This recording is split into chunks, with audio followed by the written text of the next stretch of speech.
Now, from Austin, Texas, Politics with the Big Dogs, and your host, Anthony Holm. Hello, hello, hello, and thank you for joining Politics with the Big Dogs. This is Anthony Holm, your host. We're talking about conservative policies and politics in the state of Texas and the nation. You guys are incredible. Texas, we are the heart and soul of liberty for America, and we have to protect it, we have to defend it, and we have to continually fight to do better. We have a great show for you today. We're going to talk about a Republican congressman from our fine state of Texas, quite shockingly saying, I'm open to extending Obamacare as we know it. Wow. Yes, it's true. I think something's off there. I haven't met him. Most of these elected officials, Republicans in Texas, I've met along the way and tend to know many of them.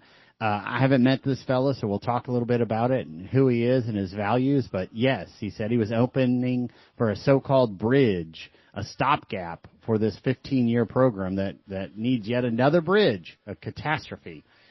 We're going to talk about China. China is propping up Iran, one of the nations most at war and attacking Christianity and specifically American values. The Iranians are supporting terrorism around the world, and it turns out special operations, military, probably Delta, SEALs, something like that, special ops had to go and invade a ship off the coast of Sri Lanka that had departed China, headed to Iran, and taking materials to help Iran build better missiles to reach Israel, reach American troops. And we saw what happened recently with ISIS killing 2 of our American soldiers and an interpreter in Syria. Yet here China is just continuing to support Iran, who are chanting death to America, burning our flags in the street. You know it. We know it. It's been happening since I was a child in the 70s, frankly. I remember not lighting the Christmas tree as the Iranians held our Americans in the U.S. Embassy there. I mean, they have hated America my entire life. I'm 53 years old. My entire life, Iran has been trying to burn us to the ground, and China is supporting them, trading oil, among other things, for support missile building, and it's tragic. It's just shameful. And then coming back to Texas, we're going to talk about the twin brothers, the Nehls, I believe that's how you say it. One is a congressman from Fort Bend County. About 7-8 days before filing deadline for U.S. Congress, he decided that he wasn't going to run, and instantly his twin brother stepped in and said, I'm going to run. I don't know the Nehls brothers. That's unusual. Most of these folks I've met along the way. I worked in Houston a long time. If I met them, I don't remember them. I don't recall them. They might be very strong conservatives, but let's talk about how this is happening, why this is happening. Is this the right and appropriate policy that we're creating family dynasties? The Clintons try to do this. Everyone speculates the Obamas are trying to do it. The Kennedys are the best known for it. So, number one, should we have family dynasties? And number two, is it right and appropriate to do a switcheroo at the end? Even if you're going to elect a family dynasty. We have, 31 million Texans? I suspect there were quite a few people in that U.S. House district, had they known Mr. Nehls is not going to run, make really good Republican candidates and really good congresspeople. And perhaps his twin brother will as well. I don't know. But is this right and appropriate in our democracy and the values that we have? So let's start with what happened this week in Washington, D.C. Ronnie Jackson, just completing his second term, I believe, in the U.S. House, Republican based in Amarillo area. His district goes down to Wichita Falls. It's that panhandle, those like Canadian area of Texas or massive counties with very few people. So it might transcend 25 or 30 counties up there in the panhandle and across Texas. A doctor, a soldier, presumably a strong conservative. And he came out publicly a few days ago and said, yeah, I'd support extending Obamacare as we know it. Well, what does that mean exactly? That means growing Obamacare as we know it, because we finally did something to inhibit Obamacare, we being Republicans. The Democrats shut down government for the longest period in time to try to extort Republicans into advancing a really bad policy. And we, you and I, conservatives, true conservatives who care about policy. We've talked so much about Obamacare, and frankly, you and I have fought against it. It's been the seminal issue, it and closing the border the last 25 years. Obamacare passed in 2010. I mean, I wrote a book in large part over Obamacare, 52 Reasons Not to Reelect Obama, when he ran again, about all the lies of, if you like your doctor, you can keep them. This is not socialized medicine. All the frauds. This is going to make healthcare cheaper. And, of course, it doesn't. And we on this show, you and I, have talked a lot about what is required to keep this bankrupt program, Obamacare, operational. And what is that? They're calling it subsidies. Remember? You'll remember this. What happens? We went through this in detail, and you can go to our YouTube page and find that episode, Politics with the Big Dogs on YouTube, or politicswiththebigdogs.com, and you can pull down and re-listen to that episode if you'd like. Here's what's happening. Insurance companies have entered the Obamacare market, massively subsidized medical care. And you, the tax dollar payer, and I are writing big checks to these insurance companies to participate in the so-called Obamacare marketplace. And what we're doing is we're subsidizing that with you and I, and Congress are taking our tax dollars, making direct payments to insurance companies, Blue Cross Blue Shield, Aetna, all of them, and saying, hey, this is so that you won't charge as much to the Obamacare payees, because if people get a $4,000 a month bill, they won't like us. So we know you're going to charge them $3,000 or $4,000 a month, but go ahead and here's $3,000 of that $4,000 a month in tax funds. You just charge them $1,000. So that's the truth around Obamacare. It is this continually sinking ship that is now trillions of dollars. And frankly, the Republicans joined the Democrats and used COVID as an excuse and jammed over $1 trillion into Obamacare, or America would have felt this pain years ago. And us feeling this pain, what's it mean? It means Obamacare would be exposed for the fraud that it is, and the fraud that it was when it was passed. That's why Congress exempted themselves out of Obamacare mandates. The people who worked in the U.S. House and the U.S. Senate, all those staffers who helped write it, they exempted themselves out. They knew it was a nightmare. And effectively, what the program did was say, hey, we, the federal government, which means you and I, right? You and I are going to subsidize to the tune of, I don't know what, let's grab the number, 90%. So all the poor people can come in, they can have health care for a couple $100, and we're going to distort the market. And then every year we're going to reduce it from a little bit, from 90% to 80%, and then 70 and 60. Well, now, 15 years later, it's not all the way unsubsidized, but they're pushing more and more on the states. And this goes right along with, you got to expand Medicare, all these states, so you get more and more people in. So you and I, the taxpayers, who work hard and remit our taxes to the federal government, are having people like Ronnie Jackson, a Republican U.S. congressman from the Wichita Falls area, all of the Democrats, and then just a handful of moderate Republicans who want to continue massively subsidizing Obamacare. And I am shocked that a Republican in Texas came out and said, sure, we can go ahead and do this. I'm open to it, while we fix the overall problem. Well, guys, what do you mean fix the overall problem? It's been 15 years. How have we not, quote unquote, fixed it?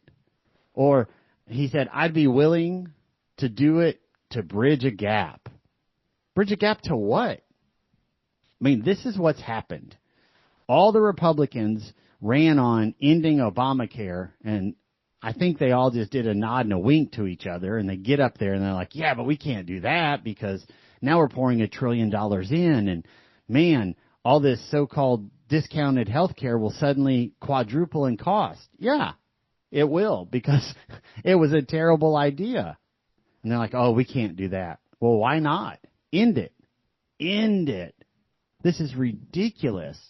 So I'm shocked that a fellow who I understand to be conservative, I mean, he certainly runs on conservative values, a longtime military guy, of course, the president's doctor, many presidents' doctors, like 3 Obamas and Trumps, and I believe Biden's as well. And seemingly a conservative came out and said, okay, I'll join with Hakeem Jeffries and Pelosi and all of the Democrats, along with a handful of moderate House Republicans, fellows from New York and Pennsylvania and Maine, like Susan Collins, and say, hey, let's go ahead and extend these as a temporary fix. Temporary to what is my question. I believe, and I think you probably join me in this notion, that what Washington is trying to do, seems to me, and that when I say Washington, I'm including Republicans, is just kind of, oh, this is just a stopgap while we fix it. Yet we don't have a plan to fix it. We'll just give them a little more. We can't let the rates go up. We can't let people be outraged. They might get mad at me. And eventually, everybody will surrender to this terrible program, and it'll be baked in, and we won't have to talk about it anymore. This is what they did with immigration. Remember? This is what they did with the wall. All these Republicans, going back to, frankly, to Bush 1. You know, Ronald Reagan wanted to shut down, build a wall, lock it down, and he made a deal with Congress. Okay, I'll accept the immigrants who are here, but we're going to secure the border. I know we can do it, and Congress just rolled him. Zero question about that. Reagan wanted to close it. He was the last one to have a material effort to do it. And then Bush 1 came along and talked about the border, but, man, they just magically couldn't get it done. And then we roll into Obama. We roll into W. Obama gave lip service and opened it up. W. Oh, we're going to close it. We're going to be heartfelt conservatives. Yet 8 years of W, even after 9/11, we didn't secure the border. We didn't get it closed. And then Biden obviously just opened it all the way. It was just offensive and obscene, right? So Trump comes along, materially changes it in the first round, right? Biden does the antithesis thereof. And then Trump, within, 90 days of being elected the second time, lockdown. So we know this stuff can be done. In fact, the border is more difficult than health care. And it's a problem that has plagued us for a longer period of time, at least since the end of Reagan. Trump did it, locked it down. Now, it had to be done because people like you and people like me insisted. It was the number one issue forever and a day. But you'll recall Obamacare for a period was the number one issue for a long, long time, for many years. Certainly the border and Obamacare are the two seminal issues of the last 25 years in politics and Republican conservative politics. So I got to ask, why do we have a Republican from Texas, number one, being willing to join guys from, all the Democrats plus Susie from New York, that Tom Susie, or however he says his name, the moderates, and a couple moderates from New York, a couple moderates from Pennsylvania, a Nebraska guy, and then this one Texan. Okay, we can go extend it. I'll make a deal. I'm open to it. We'll do it to bridge a gap. I'm going to suggest to us that we deserve better. I'm also going to suggest, not knowing Mr. Jackson, that he's probably a pretty conservative fella, and he probably wants to solve it. I do recall that he committed to spending no more than 10 years in Congress, and he's about to go into his 5th year. Or maybe this is going into the end of his 4th. He's up for his 3rd reelection. He did commit to everybody he wouldn't do more than 10 years. But it's time to get it fixed. This thing's been broken since before it was passed. And it was passed in 2010. He's been there 4 years. I'm not into stopgaps. I'm not into bridges. I'm not into continuing to subsidize. Why would we surrender to what the Democrats just shut the government down for? Why would we join the Democrats and justify this?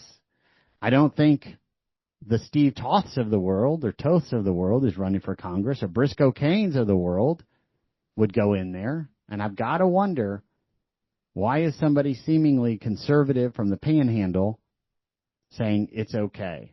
What commitments were made prior to running? Now, in fact, many of you will remember the Texas Panhandle does tend to promote moderate Republicans. We had in the state legislature, we had Seliger in the Senate for a long time until they redistricted him out. We had Four Price.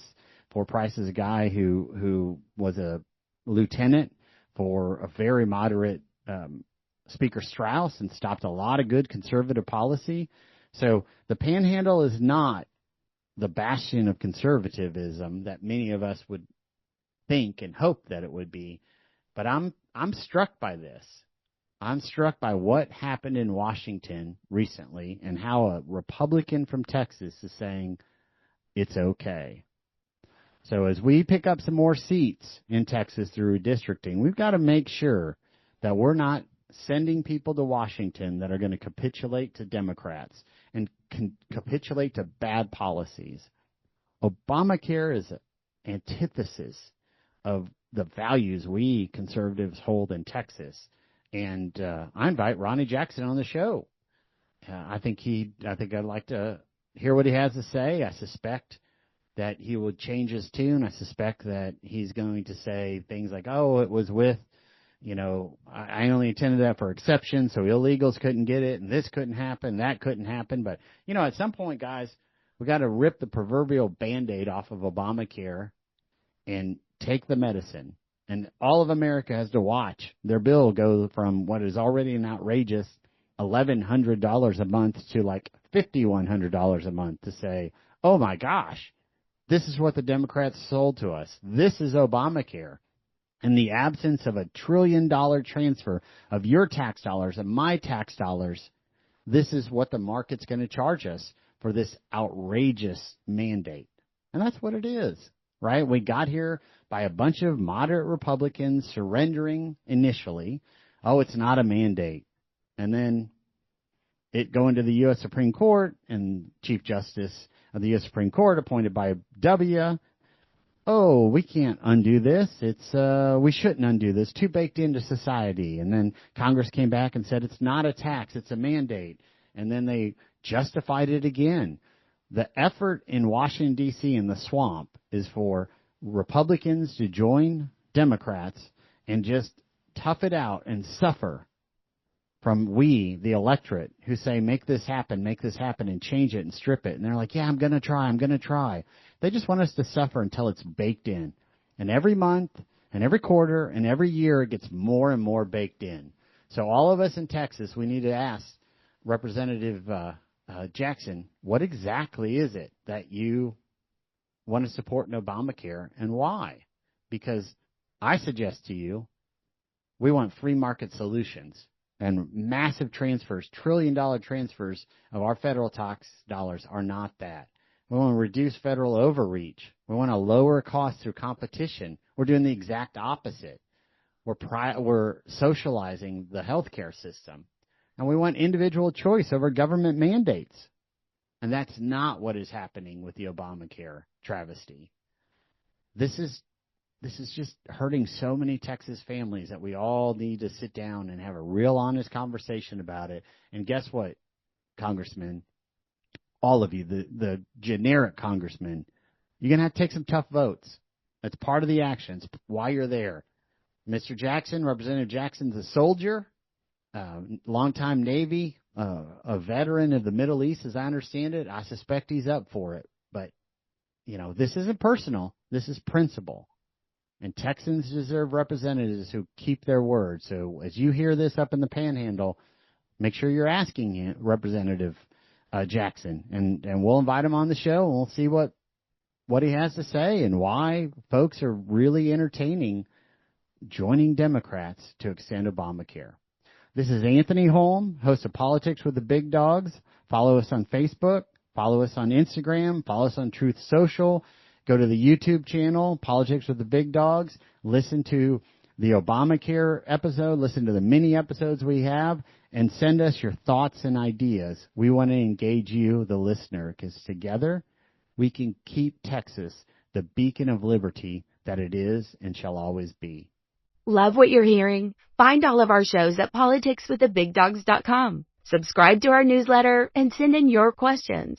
politicswiththebigdogs.com. All right, folks, we got to move on. We got to move on from that Obamacare debacle and talk about China. China is clearly the greatest threat to American civilization. They've become a very powerful nation. They're cranking out warships. They're cranking out military. They're holding back rare earth metals and minerals. They have so much leverage over America and a massive military buildup that continues.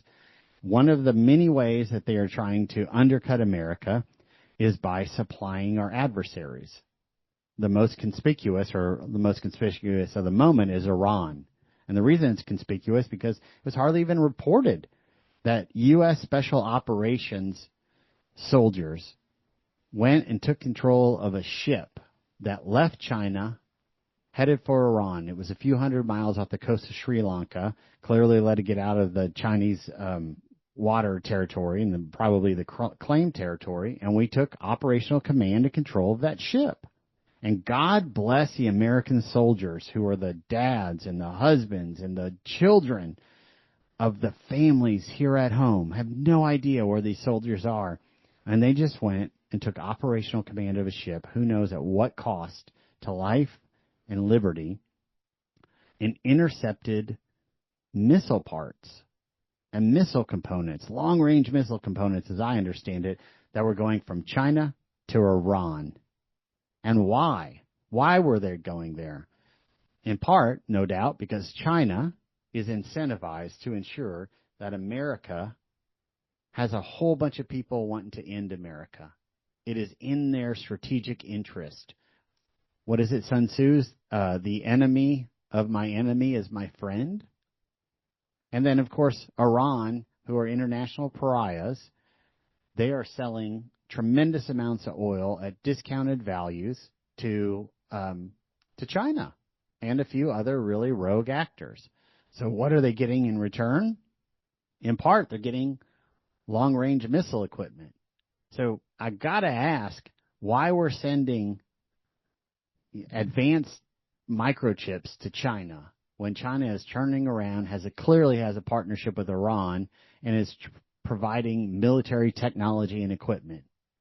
Some of which, in the future, may be a result of the advanced chips that we are now sending China. I wonder if we, here in America, you and I, should be paying more attention to what is clearly a China at war with America and American values. China wants to become the preeminent nation of the world, and perhaps they're on a path to doing so. I have a tremendous amount of faith in the U.S.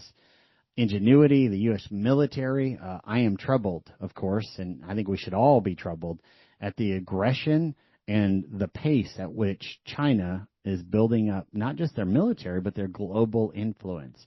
And part of, in doing so, is helping Iran's terroristic nature and terroristic efforts against the U.S., against Israel, the only democracy of material consequence in the Middle East, that's also a military power. And, we saw ISIS just kill 2 American soldiers in Syria. Yet China is sending support to Iran, and we are getting crossways, our government, with Israel over Syria. I mean, what is happening in the world as we are caught up on TikTok, a Chinese social media outlet, right, and watching YouTube videos and Dancing with the Stars and insert whatever other reality show, when in truth the reality that's occurring is China's aggression toward American values and China's aggression and seeming pathway to superiority in the world should give us all great pause. We're watching Australia, England, Japan, all militarize. Germany recognized that they need to militarize. It might be too late for many of these nations. President Trump came out and called all of Europe weak. Let their values go. Let their military dwindle. We had one nice big boost in the big, beautiful bill for military spending here in the U.S., but since then, it doesn't look like it's going to continue. So the Chinese, what are they doing? They're circumventing sanctions, Iran sanctions, this terrorist state. They're saying, don't worry about it. You just ship us oil and we'll ship you military technology and equipment. They're forcing us to invade ships and risk soldiers' lives to get the worst stuff out. And who knows how much is kind of slipping through the cracks. China is giving diplomatic cover at the UN and internationally to some of the worst actors in the world, some of the terrorist states. And it's just frankly all part of a bigger Chinese pattern of aggression against America. So I think that while we're distracted at home, our enemies are coordinating. That's what it comes down to. And our soldiers had to risk their lives to intercept missiles and missile components, rather, going to Iran. I don't know what we're doing in the world when we're letting this happen. So there's not a lot of details that I could find about the American Special Operations raid, but God bless those souls and God bless their families whose dads and husbands go out there and risk themselves. I've not been able to get details on what missile components were intercepted, and the route just appears China to Sri Lanka waters, clearly on a path to Iran. So, what's the sophistication of this supply chain? How many other movements have happened through this chain? Is this the one-off? Is this one of several that have kind of gotten through? And how long has this been happening? What should we be doing about it? How long has China been subsidizing terrorism of the Iranians and elsewhere at our expense? Israel, definitely our strongest ally in the Middle East. We did a joint operation with the Israelis to knock out the illegal nuclear weapons program in Iran and really set them back, and now China is trying to help them build up again. We got American troops stationed in that region, right? We know that in part because we just had 2 killed in Syria recently by an undercover ISIS guy who said, hey, I want to help out. I want to volunteer. So 2 soldiers and a translator all killed. We've got a lot of troops in Iraq next door to Iran. We've got a lot of troops spread throughout the Middle East. And the Chinese are smuggling components to long-term missiles that could strike any of our troops into Iran, a nation burning our flag. What do you call it when they have the big caricatures of Trump and others, and they hang them from a noose and they walk around? And we've seen it. And in our lifetime, certainly in mine, they stormed the U.S. Embassy and they took hostages and they held them for over a year. I mean, people forget about that, and a lot of Americans were, I think, less sympathetic to the Israelis who lost hostages for well over a year. Less sympathetic than they should have been, in my opinion. But I remember vividly every single night in the nightly news, it's day 143, and here are the blindfolded hostages still held in the embassy, U.S. citizens in the U.S. embassy that got stormed by the revolutionaries in Iran. It wasn't until they elected Reagan that they released them all because they were afraid of him. Jimmy Carter, he didn't light the Christmas tree in the White House grounds. I remember that very distinctly. Iran has hated America and our values for decades. And China is doing everything they can to build up their military infrastructure, in part so Iran can be a bigger force against us. What say you? What say you, American government, American military, and American might and ingenuity to the Chinese government, who it's starting to look more and more like they're making the U.S. government capitulate? I will never bow to China.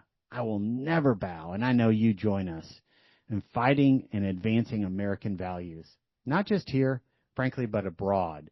It's one of the reasons I think we ought to be arming the Ukraine to the teeth. I don't know why we're capitulating to Russia. It doesn't make sense to me. I don't know why we're capitulating to China unless we think we're weak. Much like China is doing with Iran, the enemy of my enemy is my friend. And Ukraine isn't an enemy, but clearly Russia is. They're interfering in our elections. They're terrorizing people all over the world. We ought to be just unleashing everything and giving it to the Ukrainians so they can handle and keep Russia as occupied as they can. I don't know why we're capitulating. These are examples of why we can't afford weak leadership in Congress. We can't have people saying it's okay to build a bridge to Obamacare. It's okay, a stopgap. And Representative Jackson, I think you're almost certainly a patriot full on. You're a longtime military fella, so this is not directed toward you. We're using an example of some words of a number of Republicans who will take the easy way out. And sometimes you just got to stand up and make the hard calls. And Congress, we're counting on you to make the hard calls with the Chinese as well. So let's talk about some of these hard calls in Texas. What does it mean to us in Texas when America appears to bend the knee to China? The Chinese steal technology left and right. They have some of the best hackers in the world. They're plundering Americans through the internet, taking money, particularly from the elderly, from those not sophisticated technologically.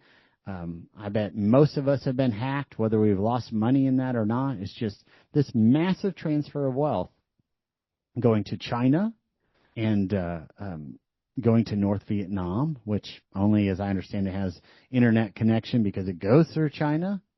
And so many companies who employ Americans who develop great technologies, those companies lose the IP because of Chinese hacking and corporate theft. I mean, what are we doing bending knees?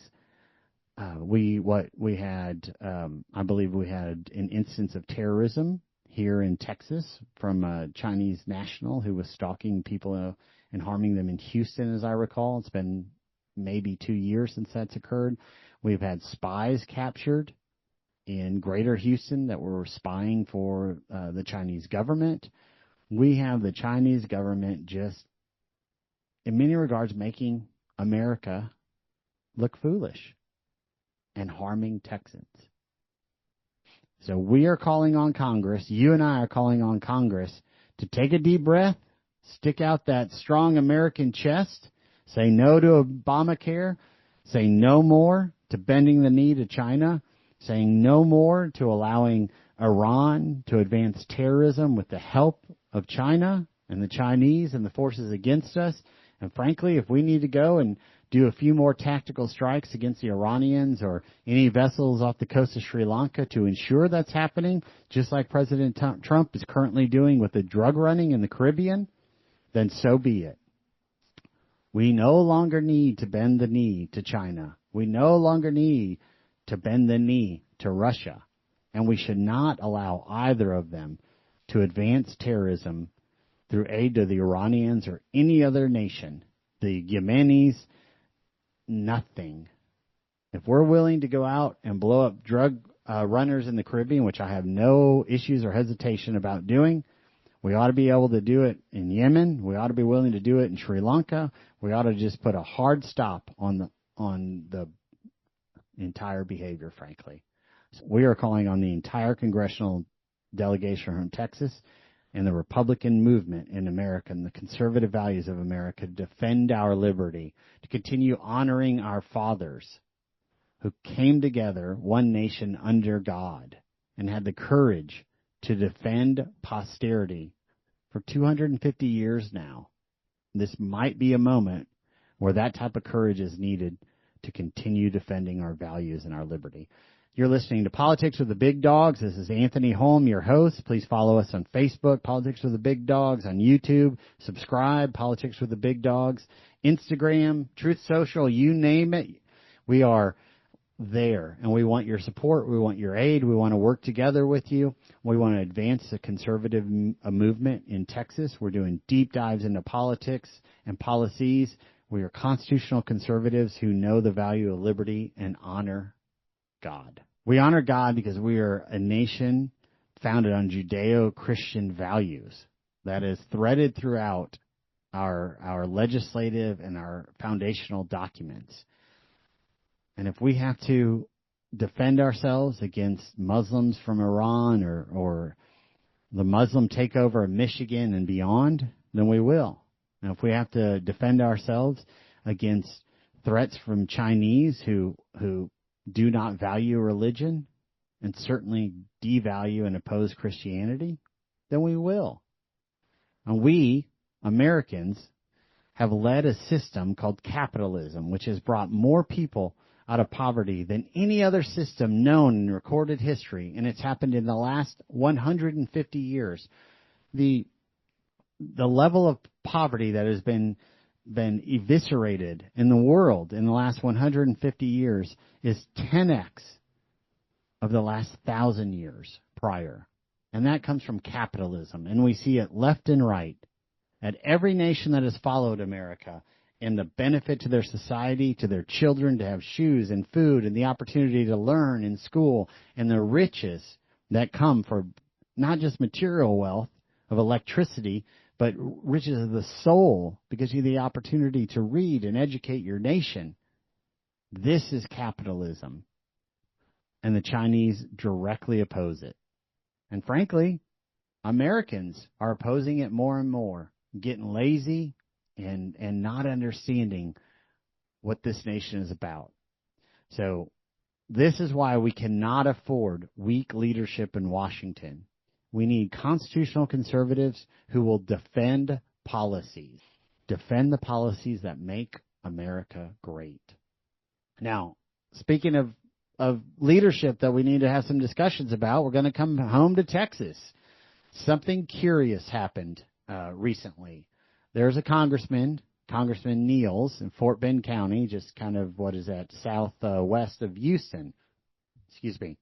I believe he was a congressman for 4 years, and about 7 or 8 days before the filing deadline, what happens is in Texas, in the Republican primary, you get to file. You say, I want to run as a candidate. I want to run for re-election, or there's an open seat. We're all going to run. There's about a 5-week period in which one can file.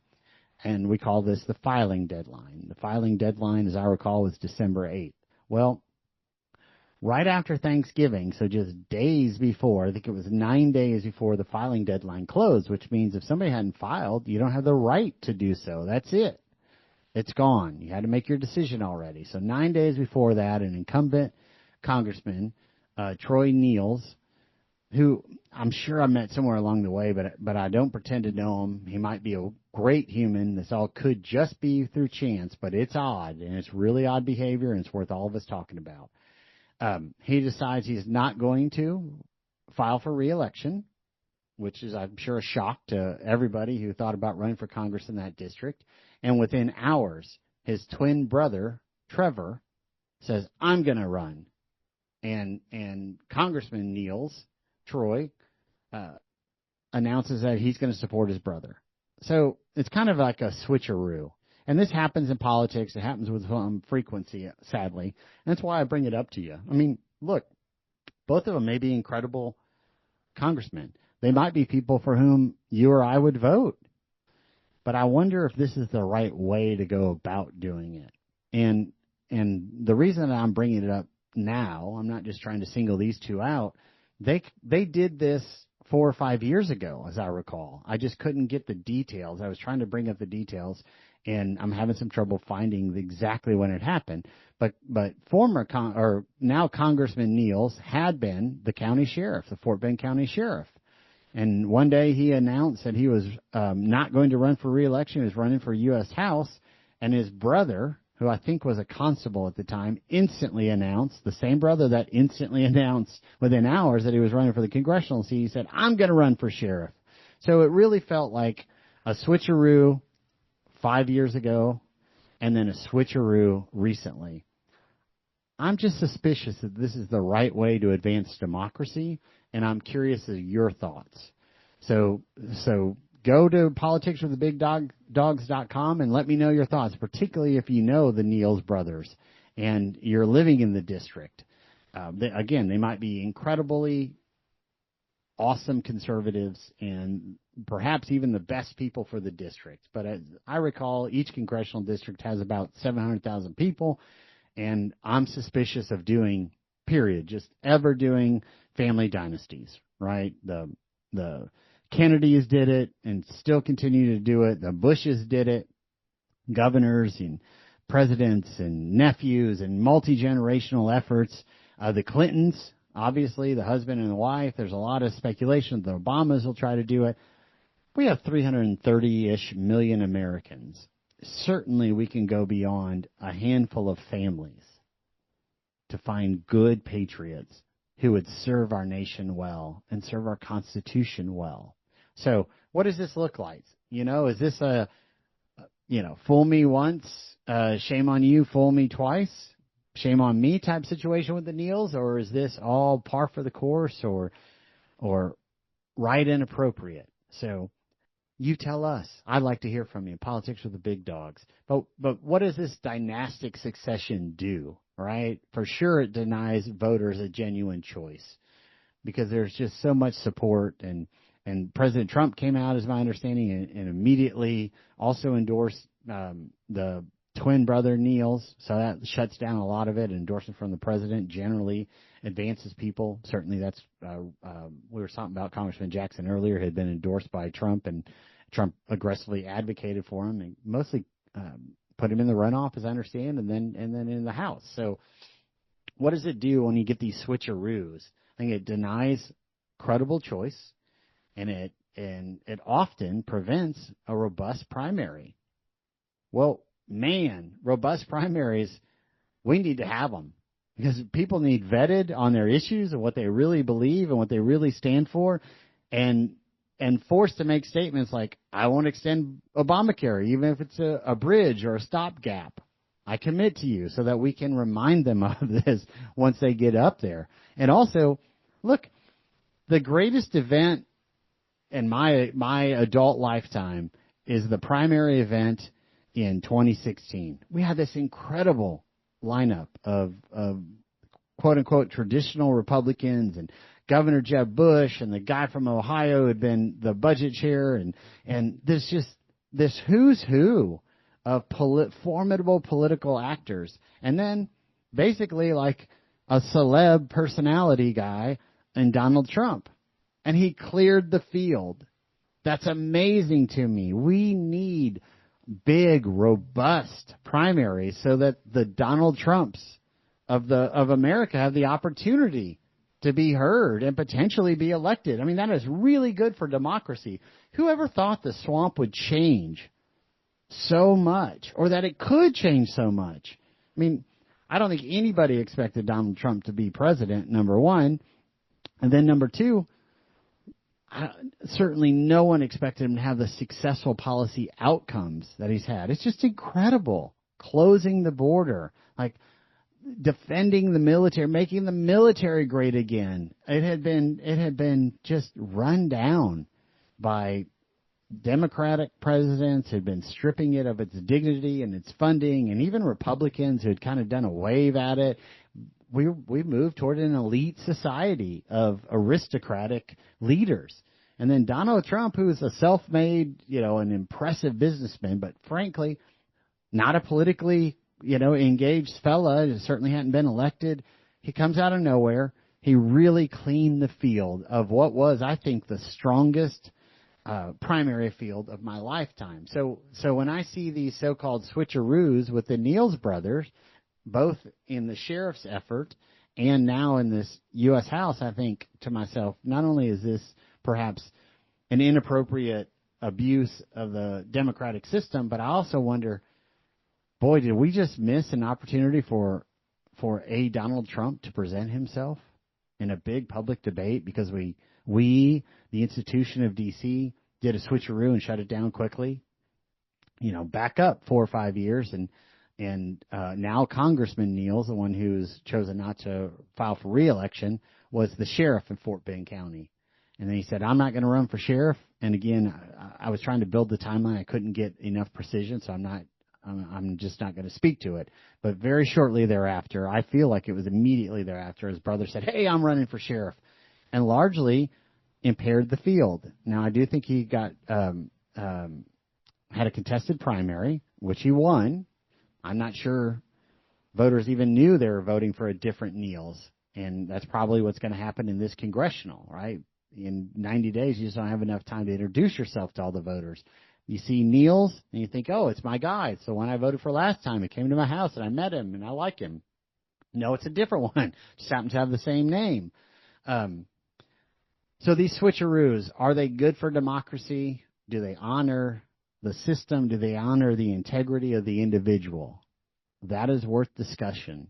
That is worth us going, Because here's one thing I think we can all agree on. Public office is not a family heirloom. Again, office in America is not a fair family heirloom. It does not belong to the Clintons because of their last name. It does not belong to the Bushes because of their last name. And it certainly does not belong to the Kennedys because of their last name. We got away. We fled Britain and fought a war to ensure that the perennial aristocrats didn't have power over us. I'm not inclined to surrender that back 250 years ago. We didn't fight for independence here in America to create an American aristocracy of Kennedys and Bushes and Clintons, or in Fort Bend County, the Nehls. Again, they might be incredible conservatives, and they might be wonderful for the movement and for the district.